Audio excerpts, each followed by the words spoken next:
Hello there, my name is Solmaz, and you are listening to Tabling Thoughts podcast. In this podcast, I talk about my experiences as a relationship coach and psychotherapist. The little things that I noticed in my clients' day to day lives, which may affect the quality of their lives and relationships enormously, and for some reasons, they don't pay that much of attention to them. As I mentioned, I'm a relationship coach and I also practice as a psychotherapist in Ontario, Canada.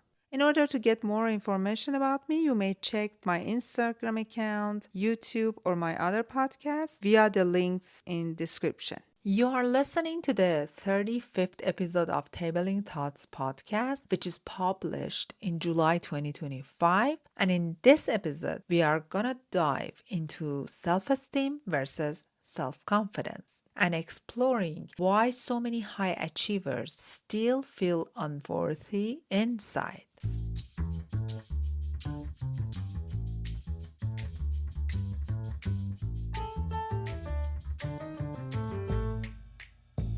Imagine this. You just crushed the presentation. People clapped, your boss nodded with approval. You get home, close the door, and suddenly feel empty. That voice comes back. It wasn't that good. They will figure out I don't actually know what I'm doing. That isn't just a bad day. This is the silent echo of low self-esteem in a high-functioning person. And you are not alone. Every week, I speak with brilliant people who secretly feel like they're faking it. CEOs, therapists, artists, even coaches. Outwardly confident, inwardly questioning everything. So today, let's talk about something many avoid. Not just how to feel confident, but how to actually believe you're worthy. Not just success on paper, but peace inside. This episode is about self-esteem and its tricky cousin, self-confidence. If you have ever wondered why you can speak in public but freeze in front of your own reflection, or why you support others but secretly criticize yourself relentlessly, this episode is for you. Let's start with a quick question.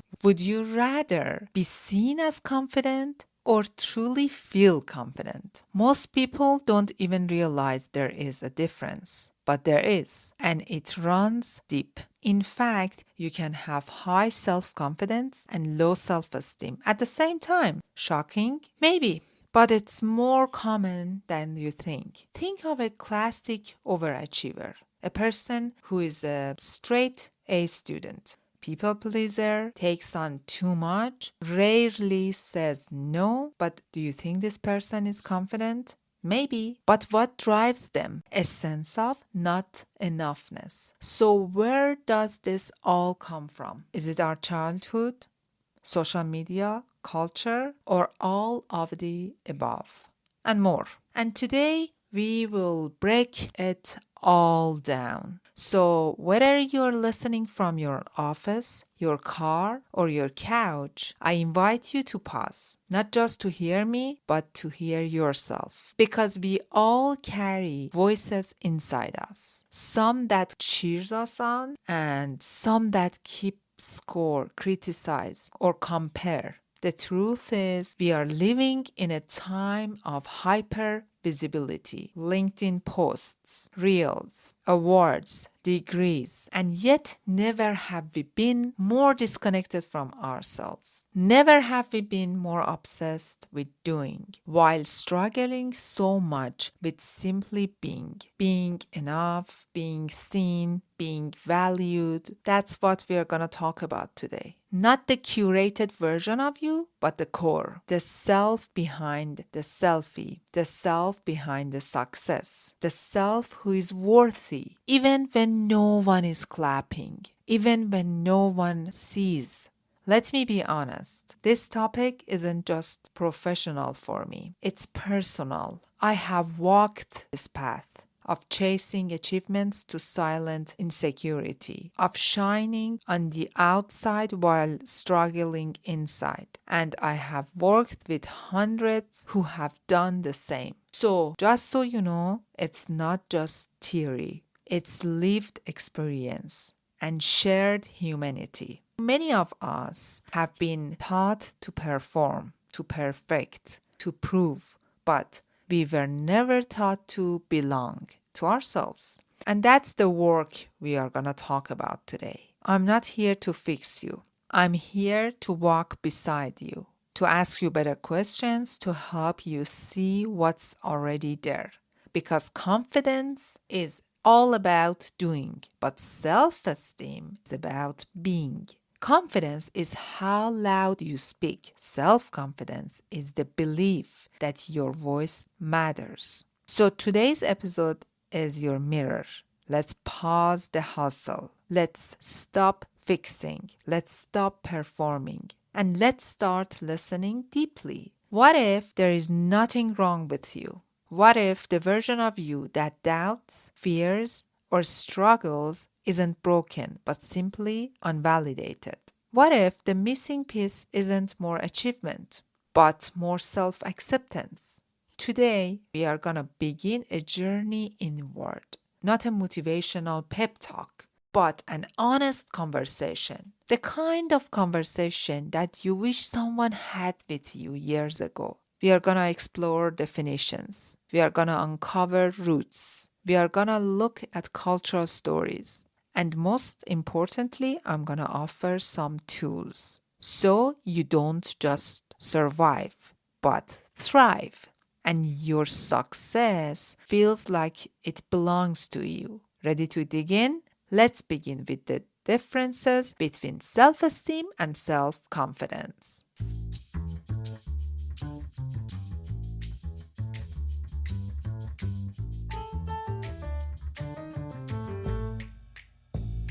Self-confidence is what you show to the world. Self-esteem is what you whisper to yourself when no one is around.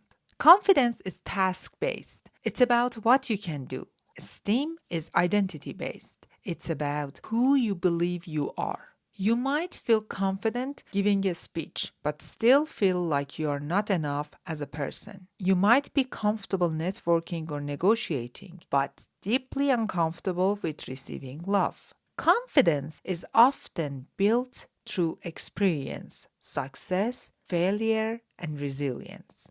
Self-esteem is built through emotional validation, being seen, valued, and respected as you are.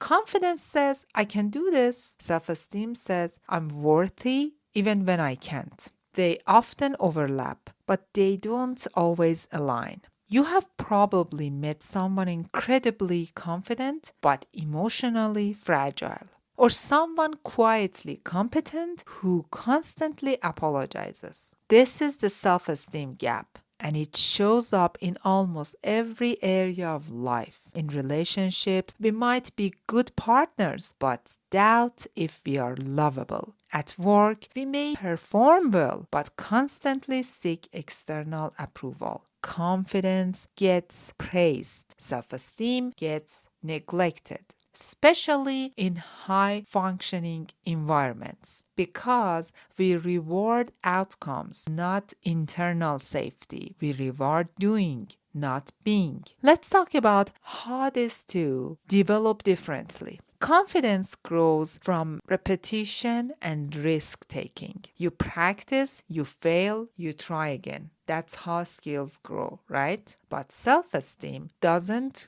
grow through performance. It grows through connection, compassion, and congruence. Congruence means your outer life matches your inner worth. When there is a gap, you feel fake, out of place, or unfulfilled. And most people try to close the gap by achieving more, getting another degree, starting another project. But that's a self-confidence strategy for a self-esteem wound. and it doesn't work. You don't heal internal wounds with external success. You heal them through internal shifts, through building a relationship with yourself. Let's look at how we define self-esteem more clearly. Self-esteem is your overall sense of personal value and emotional worth. It's how you evaluate yourself beyond roles or results. It's shaped early in life, but not set in stone. It reflects how lovable, capable, and acceptable you feel.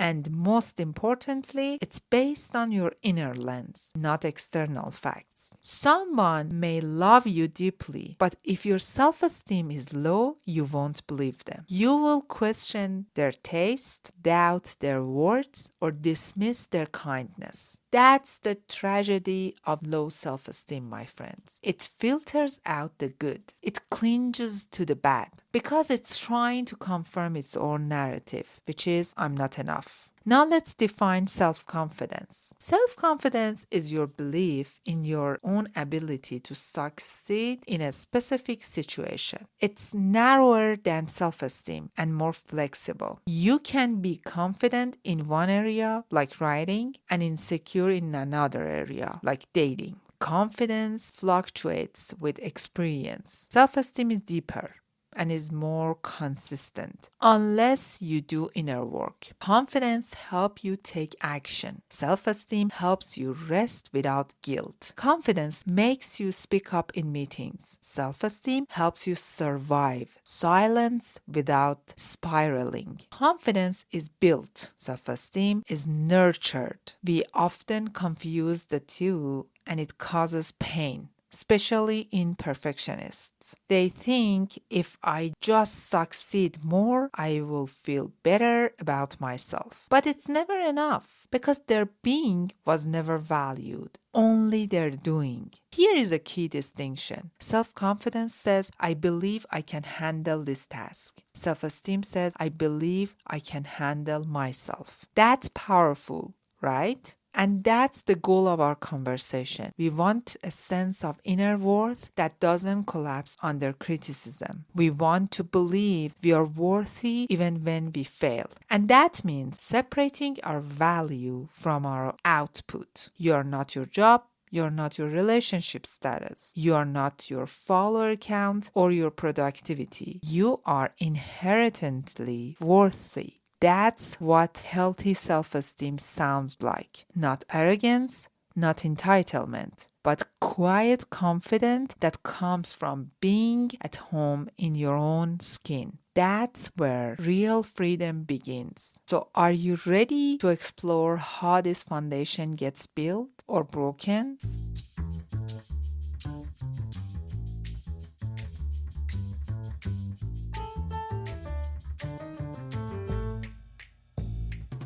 My friends, self-esteem doesn't start in adulthood. It begins long before we can even spell the word esteem. Way before we have language or we have feelings, we feel seen or unseen, loved or neglected, held or dismissed. And these early emotional imprints become the blueprint of how we see ourselves. Not because they are logically true, but because they are emotionally repeated. As children, we are all sponges. We soak in the tone of our parents' voice, the consistency of their presence, the way they respond to our tears.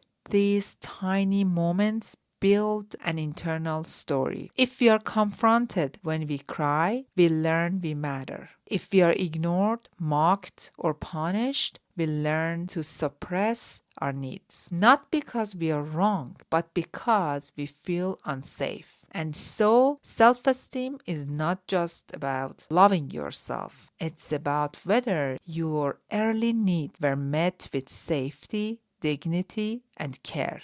Let's talk about two children who fall while learning to walk. One of them is encouraged gently. You're okay. Try again. Good job. The other is yelled at. Be careful. Why aren't you paying attention? Same event, different emotional coding. One child learns resilience, the other learns fear and shame. Over time, these messages compound. They turn into internal dialogue.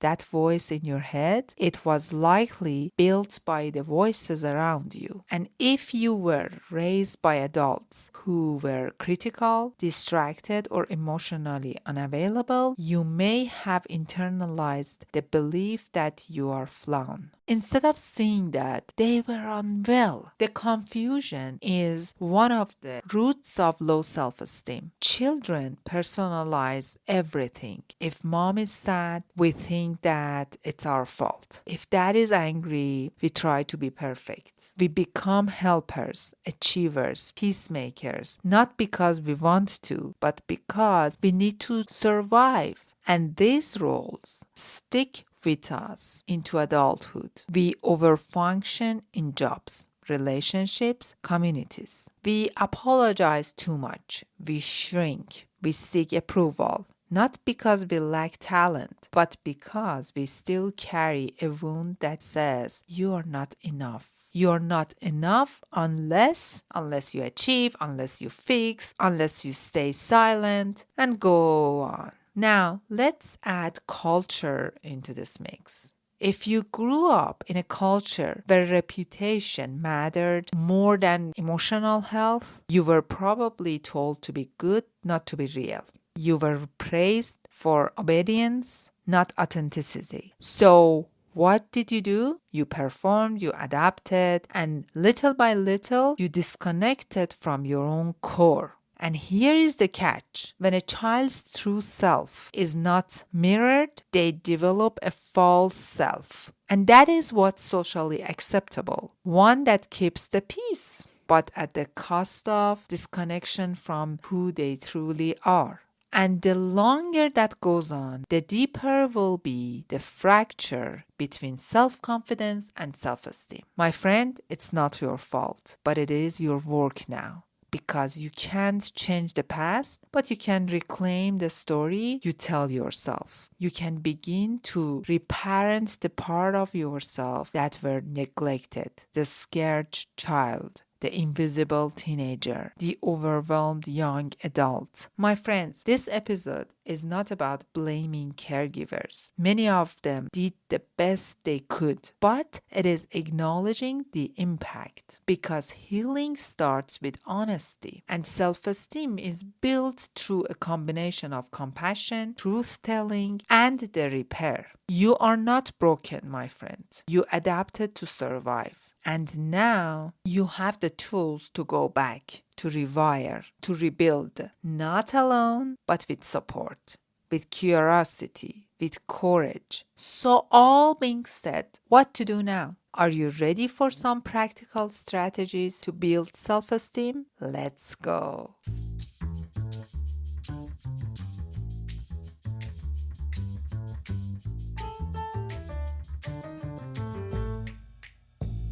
Now let's get to the how. How to build your self-esteem, especially when the world rewards performance, not presence. How do you shift from self-doubt to self-trust? Here's the truth. It won't happen in one day, but it can begin in one moment. Right now. Right here. It starts with the decision to come home to yourself again and again. Let's break it into 6 key areas: awareness, language, boundaries, compassion, consistency, and somatic work. First is awareness. You cannot change what you don't see. Start noticing your self-talk. When do you shrink? When do you people please? When do you override your needs to earn love or approval? Keep a journal of these patterns, not to judge yourself, but to witness them. Awareness creates choice, and choice creates change. The second step is language. Words shape reality, especially the ones you can say to yourself. If your inner monologue is harsh, sarcastic, dismissive, you are reinforcing low self-worth. Start very gently to edit your thoughts. Change "I'm so stupid" to "I'm learning." Change, I always mess things up, to this was hard and I did my best. It might feel fake at first, but that's okay. You're rewiring years of internal programming. Be patient, my friend. And the third is boundaries. Self esteem cannot grow in environments that constantly erode it. You need space when you feel emotionally unsafe. That means learning to say no to overworking, to toxic dynamics, to being everyone's rescuer. Set boundaries not to push people away, but to protect your energy. Boundaries teach others how to treat you. And more importantly, they teach you that your needs matter. The fourth step is compassion. Healing doesn't happen through shame. It happens through kindness. When you mess up, when you fall back into old patterns, practice compassion. What would you say to a child learning something new, my friend? Say that to yourself. Doing so doesn't mean that you are soft. It means you have strategies. Compassion regulates your nervous system. And the regulated system is where change becomes possible. The fifth step is consistency. Self esteem isn't built through grand gestures, it's built through small daily choices. Each time you show up for yourself, your system learns, I can trust me. So pick one tiny habit and do it daily. Maybe it's 5 minutes of journaling. Maybe it's not checking your phone first thing in the morning. Maybe it's stretching your body in the morning. Whatever it is, do it like it matters, because, my friend, it does. And the sixth step is somatic work. Self-esteem isn't just mental, it's physical. Your body holds the memory of worthlessness. Tension in your shoulders, tightness in your chest, shallow breath, all of this are the signals that your body gives you. So work with your body. Practice grounding techniques. Feel your feet on the floor. Place your hand on your heart. Breath deep and slow. Say out loud, I'm safe and I'm enough. Let your nervous system catch up to your mind. That's where integration happens. My friends, you don't have to be loud to be powerful. You don't have to be perfect to be worthy. And you don't need to hustle to belong. You already belong